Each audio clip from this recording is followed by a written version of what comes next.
Berbeda sih Seskap yang sekarang dengan Seskap di periode-periode sebelumnya. Karena di periode-periode presiden sebelumnya, Seskap itu mengurusi urusan yang berkaitan dengan administrasi dan manajemen pengelolaan kabinet ya. Sedangkan sekarang semua diurusi oleh Teddy. Ini juga ada menteri yang kesulitan ketemu Teddy. Ya. Kesulitan, dan bahkan kalau misalkan mau report laporan ke presiden, reportnya tuh disuruh dikitin aja nih presentasinya, masukin data-data bagusnya dan seterusnya begitu. Dia termasuk yang menyeleksi atau mengedit laporan-laporan untuk presiden gitu Betul, ya. betul. Ibaratnya sih kalau gua ngobrol dengan orang partai politik ya, ini portalnya Prabowo nih. Oh, kayak gatekeeper lah ya. Gatekeeper. Iya. Menteri-menteri yang dekat atau pejabat-pejabat yang dekat dengan Teddy itu mendapatkan akses jalan tol untuk bertemu dengan presiden. Sedangkan menteri-menteri yang dianggap tidak terlalu dekat dengan Teddy atau perannya atau programnya di luar program-program prioritas itu tidak mendapatkan prioritas untuk bertemu dengan presiden. Dan perlu diingat kalau misalkan menteri-menteri yang masuk bursa reshuffle gitu kan, tiba-tiba ada yang mendekat ke Teddy gitu kan. Iya, menteri-menteri yang mau di reshuffle juga mendekat ke Teddy. Sowan dia ke Teddy. Dan kemarin kan sempat rame tuh. Beberapa nama menteri akhirnya itu batal.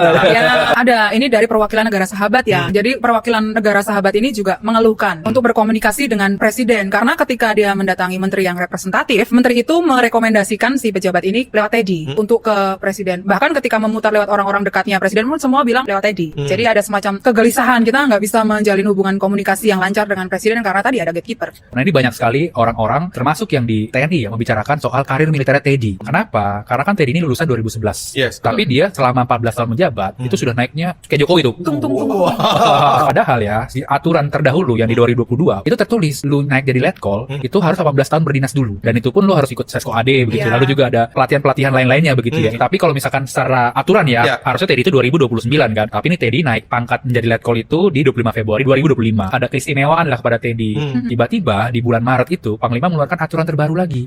Salah satu isinya adalah memperbolehkan atau mengurangi masa dinas yang tadi 18 tahun menjadi 14 tahun untuk naik jabatan sebagai letkol. Wah, pas banget dengan masa dinas Teddy ya. Benar. Dan perjalanan karier Teddy di tentara ini menimbulkan pergunjingan ya di kalangan purnawirawan dan juga perwira-perwira yang aktif, dan itu kita temui dan kita ajak diskusi mereka. Ya, ini karena ada satu orang sistem merit, bagaimana masa dinas perwira yang tadi kita sampaikan di depan tadi, kemudian menjadi diotak-atik dan diubah. Itu yang akan mempengaruhi bagaimana sistem dan struktur yang sudah terbangun sedemikian baku dan rapi di tentara. Ya, ketika presiden memanggil seorang kepala lembaga negara yang juga seorang purnawirawan jenderal Senior. Inisial L B. Jadi presiden ini meminta purnawirawan tersebut atau kepala lembaga negara tersebut untuk mempersiapkan karir militernya Teddy untuk pecah bintang di 2029.